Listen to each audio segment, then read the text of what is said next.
శిక్ష వేయకూడదు అంటున్నావు కదా. మరి ఆ మత్స్యకాడు తాలూకా యాక్సిడెంట్ చేసి చనిపోయిన యాదవ కులస్తుడు, యాదవ సామాజిక వర్గం గారికి ఏం మాట్లాడతావు నువ్వు? ఇదే అప్పలరాజు గారి కొడుకు నీ కూతుర్ని గుద్దేస్తే కూడా ఇదే మాట మాట్లాడతాడా జగన్మోహన్ రెడ్డి? ప్రజలు ఇవన్నీ ఆలోచించాలి, జోక్ కాదు. ఈ రోజు అంటే నిజంగా అంటే గొడ్డల పార్టీ అంటే నిజంగా నిరూపించుకున్నారండి. గోటితో పోయేదాన్ని గొడ్డల దాకా తీసుకొచ్చారన్న సామెత ఈరోజు నిరూపణ అవుతుంది.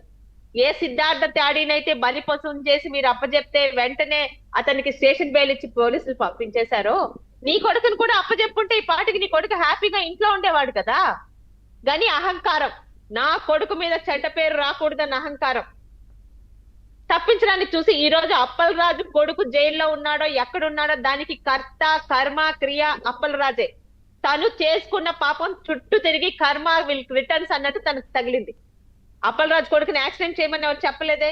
యాక్సిడెంట్ అయ్యాక అందరిలాగా ఎందుకు బిహేవ్ చేయలేదు? పెద్ద మా ప్రజా ప్రతినిధిని 4 సంవత్సరాలు మంత్రిగా చేశానని అధికారం చెప్పావు కదా. కొడుకుని మామూలుగా ఇంతకు జడ్జి గారు అన్నట్టు తీసుకెళ్ళి అప్పచెప్తే వాడికి స్టేషన్ బెయిల్ వచ్చి ఇంట్లో ఉండేవాడు కదా మర్యాదగా. నువ్వు చేసిన తప్పుకి ఇంత నిజాయితీగా నువ్వు నీ కొడుకుని అప్పచెప్పావని అమాంతం నీ తాలూకా ఇమేజ్ పెరిగిపోయేది కదా అప్పలరాజు. కానీ ఇంకొకరిని బలిపశం చేసావు. ఇప్పుడు 3 తప్పులు చేసావు.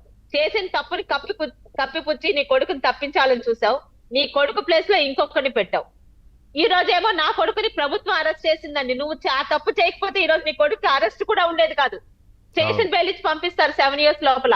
యాక్సిడెంట్ అనేది ఎవరు కావాలని చేయరు. ఆ పసిపిల్లాడు, నువ్వు చెప్పిన 18 సంవత్సరాల పసిపిల్లాడు నిజంగా కావాలని చేయలే. కానీ చేసిన తర్వాత చేసిన తప్పులు నువ్వు ముఖ్యంగా 35 నిమిషాల్లోని నీ కొడుకుని తప్పించి ఇంకొకరిని అక్కడ పెట్టి నీ కొడుకుకి డ్రెస్సింగ్ చేపించి నీ కొడుకుని ఊరు దాటిచ్చావు. 35 నిమిషాల్లో 4 పెద్ద, అది మామూలు క్రిమినల్స్ కా బ్రెయిన్ ఉండదు. అవునండి.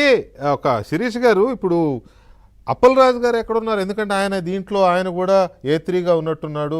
సాక్షుల్ని మేనేజ్ చేసే ప్రయత్నము, అసలు నిందితుడినే మార్చేసి ఎవరినో తీసుకొచ్చి పెట్టే ప్రయత్నము, కొంత డబ్బు కూడా ఇచ్చాడని ఇవన్నీ వచ్చాయి కదా బయటికి. ఆయన పరారీలో ఉన్నాడా? ఒకటి. రెండోది, ఇక్కడ ఎమ్మెల్సీ అనంతబాబు ఎలాగైతే సాక్షుల్ని మేనేజ్ చేసి ఆ కేసులో ఇరుక్కుని ఇప్పుడు తిరుగుతున్నాడు దాంట్లో 2వ కేసులో, ఇప్పుడు ఈయన కూడా అలాగే ఇరుక్కున్నాడా? ఈయన ఎక్కడ పరారీలో ఉన్నాడా? తెలియదండి. ఎందుకంటే చాలా మంది నిన్నటి నుంచి కాదు, నిన్న మధ్యాహ్నం నుంచి ఈ అబ్బాయి దొరికిపోయినప్పటి నుంచి అప్పలరాజు ప్రతి అవకాశాన్ని రాజకీయంగానే ఉపయోగించుకుంటాడు.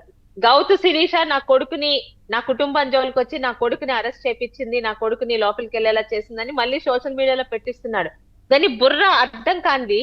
నీ కొడుకు చేసింది చాలా క్లియర్ గా, ఎంత 70mm సినిమాల లాగా మీరు అన్నట్టు సీసీ కెమెరాల్లో ఉంది కదా. ఇంకా మీరు అన్నట్టు ఆయన అనంతబాబు హత్య చేసినట్టు సాక్ష్యాలు అవి ఉండాలేమో. ఎందుకంటే ఎవరు హత్య చేసినట్టు వీడియోలు లేవు. సాక్ష్యాధారాలు సాక్షులు బట్టి అరెస్ట్ చేసాం. నిజంగా ఈ రోజు నీ కొడుకు చేసింది ఎవడు సాక్ష్యమో అక్కర్లేదు. సీసీ కెమెరాలు ఉన్నాయి.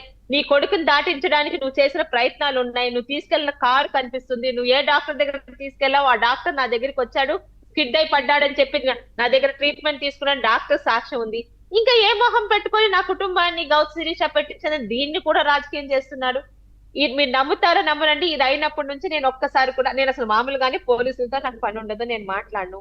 ఆ అబ్బాయి ఎవరో చేసినప్పుడు కూడా okay, police will take their own decision అనుకున్నాను.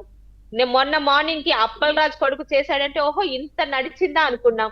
మీరు అన్నట్టు అప్పలరాజు గారిని విక్టిమ్ అదే థర్డ్ గా చేర్చినా కూడా ఆయన ఎందుకు అరెస్ట్ చేయలేదు కూడా నాకు తెలియదు. బికాస్ పరారీలో ఉన్నాడు అంటున్నారు, అందుకని అడిగా మిమ్మల్ని. తెలీదండి నిజంగా. ఎందుకంటే అప్పలరాజు చేసిన తప్పులు ఈ రోజు అప్పలరాజు కొడుకు ఇరుక్కున్నాడు. నిజంగా పసిపిల్లాడి జీవితాన్ని నాశనం చేసింది ఎవరన్నా అడిగితే సొంత తండ్రే. వాడికి నిజంగా నువ్వు పంపించుంటే ఈ రోజు నీ ఇంట్లో నీ తల్లి తండ్రి దగ్గర ఉండేవాడు.